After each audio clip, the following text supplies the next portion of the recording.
Welcome back to my YouTube channel. ನಾನು ಮಧುಗೌಡ. ದೇವ್ರಿಗೆ ನಮಸ್ಕಾರ ಮಾಡಿ ನನ್ನ ಲಾಗ್ನ ಶುರು ಮಾಡ್ತಾ ಇದ್ದೀನಿ. ಇವತ್ತಿನ ವಿಶೇಷ ಏನಪ್ಪ ಅಂದರೆ ನನ್ನ ಮಗನ ಬರ್ಡೇ. ಅವನಿಗೆ ಸ್ನಾನ ಮಾಡಿಸಿ ಅವನ ಕೈಲಿ ದೇವ್ರ ದೀಪ ಹಚ್ಚಿಸಿ ಪೂಜೆ ಮಾಡಿಸಿದ್ವಿ. ಮತ್ತು ಅವ್ರ ಅಪ್ಪನ ಹತ್ರ ಆಶೀರ್ವಾದ ಪಡ್ಕೊಂಡ. ಟೆಂಪಲ್ಗೆ ಹೋಗಿ ಪೂಜೆ ಮಾಡಿಸ್ಕೊಂಬರೋಣ ಅಂತ ಹೋದ್ವಿ. ದೇವಸ್ಥಾನದಲ್ಲಿ ತುಂಬ ಡೆಕೋರೇಷನ್ ಚೆನ್ನಾಗಿ ಮಾಡಿದರು. ಯಾಕೆ ಅಂತ ಅಂದರೆ ಅಲ್ಲಿ 3 ಡೇಸಿಂದ ಜಾತ್ರೆ ಇತ್ತು. ಅದು ಯಾವ ದೇವಸ್ಥಾನಪ್ಪ ಅಂತ ಅಂದರೆ ಬೊಮ್ಮನಹಳ್ಳಿ ಗಣಪತಿ ಟೆಂಪಲ್ ದೇವಸ್ಥಾನ ಅಂತ. ಆಮೇಲೆ ಪೂಜೆ ಎಲ್ಲ ಮಾಡಿಸ್ಕೊಂಡಾಯ್ತಲೇ ನಾವು ಬಂದು ಸ್ವಲ್ಪ ಹೊತ್ತು ಕೂತ್ಕೊಂಡು ದೇವಸ್ಥಾನದ ಹತ್ರ. ಅವರಪ್ಪ ಪಾಪುಗೆ ಗಿಫ್ಟ್ ಕೊಡಬೇಕು ಅಂದ್ಬಿಟ್ಟು ಒಂದು ಫೋಟೋ ಫ್ರೇಮ್ ಮಾಡಿಸೋಣ ಅಂದ್ಬಿಟ್ಟು ಸ್ಟುಡಿಯೋಗೆ ಹೋದ್ವು. ಅಲ್ಲಿಂದ ಬಂದು ಮನೇಲಿ ಸಿಂಪಲ್ಲಾಗಿ ಬಿರಿಯಾನಿ ಮಾಡೋಣ ಅಂತ ಅಂದ್ಕೊಂಡು. ಸಿಂಪಲ್ಲಾಗಿ ಹೇಗೆ ಬಿರಿಯಾನಿ ಮಾಡೋದು ಅಂತ ಹೇಳ್ಕೊಡ್ತೀನಿ.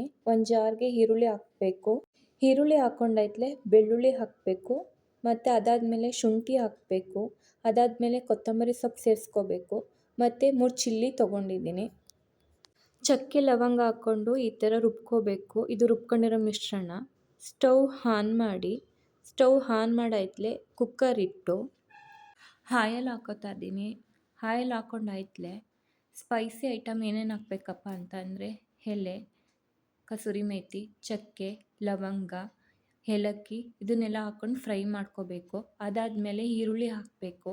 ಈರುಳ್ಳಿ ಹಾಕ್ಕೊಂಡಾಯ್ತಲೇ ಇದನ್ನು ಚೆನ್ನಾಗಿ ಫ್ರೈ ಮಾಡ್ಕೋಬೇಕು. ಈರುಳ್ಳಿ ಎಲ್ಲ ಫ್ರೈ ಮಾಡ್ಕೊಂಡಾಯ್ತಲೇ ಮೆಣಸಿನ್ಕಾಯಿನ ಹಾಕ್ಕೊಂಡಿದ್ದೀನಿ ಮತ್ತು ಟೊಮೊಟೊನೂ ಹಾಕ್ಕೊಂಡಿದ್ದೀನಿ. ಆಮೇಲೆ ಚಿಕನ್ನ ಹಾಕ್ಕೋಬೇಕು. ಹಾಕ್ಕೊಂಡಾಯ್ತಲೇ ಅದನ್ನು ಚೆನ್ನಾಗಿ ಫ್ರೈ ಮಾಡ್ಕೋಬೇಕು.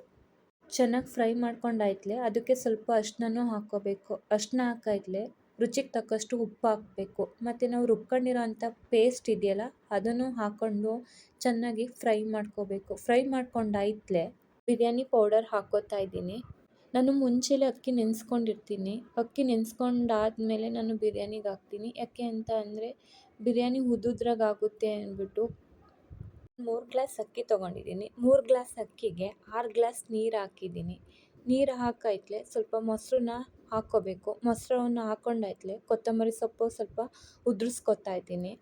ಬಿರಿಯಾನಿ ರೆಡಿ ಆಗೋ ಅಷ್ಟೊತ್ತಿಗೆ ಚಾಪ್ಸಿಗೆ ಏನಪ್ಪ ಬೇಕು ಅಂದರೆ ಮೆಣಸಿನ ಪುಡಿ, ಅರಿಶಿನ ಪುಡಿ, ಧನಿಯಾ ಪುಡಿ, ಗರಂ ಮಸಾಲ, ಜೀರಿಗೆ ಪುಡಿ, ಸ್ವಲ್ಪ ಸಾಲ್ಟು ಹಾಕ್ಕೋಬೇಕು. ಸಾಲ್ಟ್ ಹಾಕ್ಕೊಂಡಾಯ್ತಲೇ ಒಂದು ನಿಂಬೆಹಣ್ಣು ಹಾಕ್ಕೋಬೇಕು. ನಿಂಬೆಹಣ್ಣು ಹಾಕ್ಕೊಂಡು ಈ ಥರ ಕಲಿಸ್ಕೋಬೇಕು. ಕಲಿಸ್ಕೊಂಡಾಯ್ತಲೇ ಚಿಕನ್ನು ಇದಕ್ಕೆ ಆ್ಯಡ್ ಮಾಡ್ಕೋಬೇಕು. ಆ್ಯಡ್ ಮಾಡಿಕೊಂಡು ಚೆನ್ನಾಗಿ ಚಿಕನ್ನ ಕಲಿಸ್ಕೋಬೇಕು. ಕಲಿಸ್ಕೊಂಡು ಒಂದು ಅರ್ಧ ಗಂಟೆ ನೆನೆಸಿಡಬೇಕು. ಈ ಕಡೆ ಸ್ಟವ್ ಇಟ್ಕೊಂಡು ಒಂದು ಕುಕ್ಕರ್ಗೆ ಎಣ್ಣೆ ಹಾಕ್ಕೋಬೇಕು. ಎಣ್ಣೆ ಹಾಕಿದ್ಮೇಲೆ ಈರುಳ್ಳಿ ಹಾಕ್ಕೋತಾ ಇದ್ದೀನಿ. ಈರುಳ್ಳಿನ ಚೆನ್ನಾಗಿ ಫ್ರೈ ಮಾಡ್ಕೋತಾ ಇದ್ದೀನಿ. ಫ್ರೈ ಮಾಡ್ಕೊಂಡಾಯ್ತಲೇ ಮೆಣಸಿನ್ಕಾಯಿ ಹಾಕ್ಕೋತಾ ಇದ್ದೀನಿ. ಇದನ್ನು ಕೂಡ ಚೆನ್ನಾಗಿ ಫ್ರೈ ಮಾಡ್ಕೋಬೇಕು. ಅದಾದಮೇಲೆ ಟೊಮೊಟೊ ಸೇರಿಸ್ಕೋತಾ ಇದ್ದೀನಿ. ಟೊಮೊಟೊನ ಚೆನ್ನಾಗಿ ಫ್ರೈ ಮಾಡ್ಕೋಬೇಕು. ಮತ್ತು ನಾನು ರುಬ್ಕೊಂಡಿರೋ ಪೇಸ್ಟು ಕೂಡ ಹಾಕ್ಕೋತಾ ಇದ್ದೀನಿ. ಮತ್ತು ಮಸಾಲೆ ಐಟಮ್ಗಳನ್ನು ಸೇರಿಸ್ಕೋಬೇಕು. ಮತ್ತು ಚಿಕನ್ ಪೌಡರ್ ಕೂಡ ಹಾಕ್ಕೋತಾ ಇದ್ದೀನಿ ನಾನು. ಮತ್ತು ನೆನೆಸಿಟ್ಟಿರೋ ಚಿಕನ್ನು ಕೂಡ ಆ್ಯಡ್ ಮಾಡ್ಕೋತಾ ಇದ್ದೀನಿ. ಲಾಸ್ಟಿಗೆ ಸ್ವಲ್ಪ ಉಪ್ಪು ಹಾಕ್ಕೊಂಡು ಕೊತ್ತಂಬರಿ ಸೊಪ್ಪಲ್ಲಿ ಗಾರ್ನಿಷ್ ಮಾಡಿ ಲಿಪ್ನ ಕ್ಲೋಸ್ ಮಾಡ್ತಾಯಿದ್ದೀನಿ. ಫೈನಲಿ ಚಾಪ್ಸು ರೆಡಿಯಾಗಿದೆ.